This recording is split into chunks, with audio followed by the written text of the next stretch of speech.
आज आपके साथ अरवी गोश्त बनाने की मुकम्मल, बेहतरीन और बेहद आसान सी रेसिपी शेयर करूंगी। मैं ये अरवी गोश्त बना रही हूँ मटन में। आप सेम रेसिपी को फॉलो करते हुए चिकन में या फिर बीफ में भी बना सकते हैं।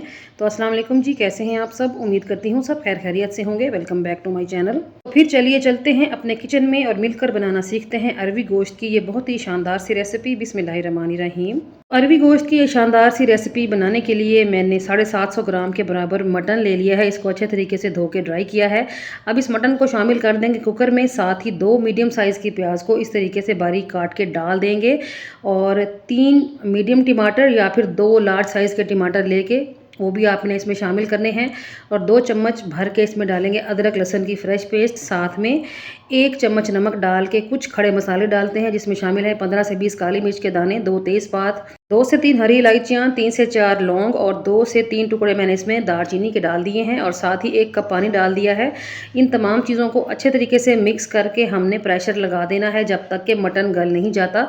तो मेरे कुकर की नेचर के मुताबिक ये मटन को 12 से 14 मिनट में गला देगा। प्रेशर कुकर को चूल्हे पे चढ़ा के शुरू में फ्लेम को फुल कर देंगे। जैसे ही वेट हिलना शुरू होगा फ्लेम को मीडियम पे लेके आएंगे और फिर 15 मिनट के लिए छोड़ देंगे। उस दौरान हम एक और काम करते हैं। तो एक प्याली में मैंने डाला है 1 कप दही। दही को फेंटने के बाद इसमें शामिल किया है 1 चम्मच ज़ीरे का पाउडर, 1 चम्मच धनिया का पाउडर, 1 चम्मच मोटी कुटी हुई लाल मिर्च, 1 चम्मच कश्मीरी लाल मिर्च, आधा चम्मच हल्दी पाउडर और बस इन तमाम चीज़ों को हमने अच्छे तरीके से दही में मिक्स कर लेना है। अगर आपके पास कसूरी मेथी अवेलेबल है तो आधा चम्मच कसूरी मेथी का इसमें शामिल कर दें, बहुत ही ज़बरदस्त सी खुशबू आएगी। अब हम वापस चलते हैं कुकर की जानिब क्योंकि इसका टाइम भी पूरा हो चुका है। तो वेट को हटा के सबसे पहले स्टीम रिलीज़ करनी है, फिर आपने कवर हटाना है। तो यहाँ पर आप देख सकते हो जो पानी हमने इसमें डाला था वो तकरीबन ड्राई हो चुका है। टमाटर प्याज सारा कुछ गल चुका है और मटन को भी चेक कर लेते हैं कि मटन गला है या नहीं। तो यहाँ पर मटन भी गल चुका है तकरीबन 95%। थोड़ी सी इसमें कसर बाकी है तो भुनाई में इसकी दूर हो जाएगी। अब हम इसमें शामिल कर देंगे कुकिंग ऑयल। आपके पास घी हो तो आप घी भी डाल सकते हैं। आधा कप के बराबर मैंने इसमें शामिल कर दिया है कुकिंग ऑयल और हम इस मटन की थोड़ी सी देर के लिए भुनाई कर देंगे। फिर हम इसमें शामिल करेंगे दही वाली पेस्ट। ये पेस्ट डाल के अब हमने इस मटन की प्रॉपर भुनाई करनी है। तब तक भुनाई करेंगे जब तक कि ऑयल सेपरेट ना हो जाए और जो दही का पानी है वो ड्राई ना हो जाए। ठीक है, तो 4 से 5 मिनट के अंदर ये काम हो जाएगा। और यहाँ पर आप देख सकते हैं कितनी ज़बरदस्त किस्म की भुनाई हो रही है। मटन की घी अलग नज़र आ रहा है और दही का पानी भी ड्राई हो चुका है। इस टाइम पर हम इसमें शामिल कर देंगे अरवी। तो यहाँ पर मैंने हाफ़ kg अरवी का इस्तेमाल किया है। अरवियों को अच्छे तरीके से धोने के बाद मैंने इनका छिलका निकाल के यहाँ पर ऐड कर दिया है। ठीक है, और ये कुछ ज़्यादा बड़े साइज़ की भी अरवी नहीं है तो जल्दी से गल भी जाएगी।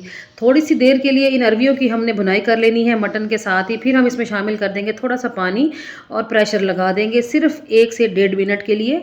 तो मैंने इसमें सिर्फ 1 कप पानी डाला है क्योंकि मुझे अरवी के सालन में ज़्यादा पतला शोरबा नहीं पसंद।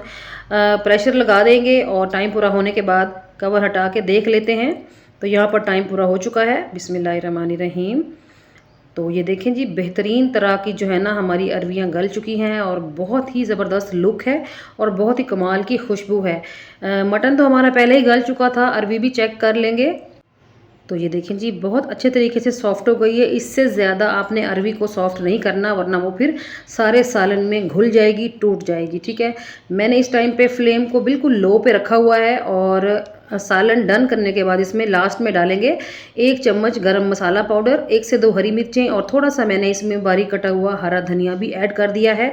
सिंपली हमने मिक्स कर लेना है और बस यहाँ पर हमारा जो अरवी गोश्त का सालन है ना वो बिल्कुल बन के रेडी है। माशाल्लाह से आप इसकी लुक से अंदाज़ा लगा सकते हैं कि ये किस कदर टेस्टी होगा। तो इस स्टेज पर ये ज़रूर बताइएगा कि आपको मेरी आज की ये रेसिपी कैसी लगी है। उम्मीद करती हूँ अच्छी लगी होगी। अच्छी लगी है तो वीडियो को लाइक करना मत भूलिएगा और शेयर तो लाजमी कर दें। चलते हैं मज़ेदार से अरवी गोश्त को डिश आउट कर लेते हैं। माशाल्लाह से यहाँ पर आप इसकी लुक देखें जी, बहुत ही कमाल की लुक है। अभी हम ट्राई करेंगे और मैं आपको ट्राई करके बताती हूँ कि ये कैसा बना है, कैसे फ्लेवर में बना है। तो थोड़ा सा प्लेट में डालेंगे अरवी गोश्त और बिस्मिल्लाहिर्रहमानिर्रहीम पढ़ के ट्राई करते हैं।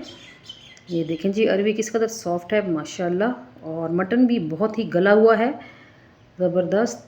और बिस्मिल्लाहिर्रहमानिर्रहीम पढ़ के ट्राई करते हैं। यहाँ पर आप बाइट की लुक चेक करें, माशाल्लाह बहुत ही टेस्टी और कमाल की रेसिपी है।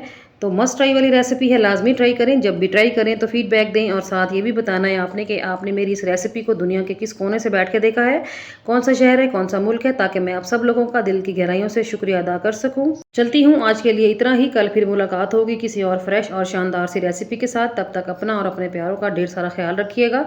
मुझे रखे दुआओं में याद। ओके जी, अल्लाह हाफिज़। Thanks for watching.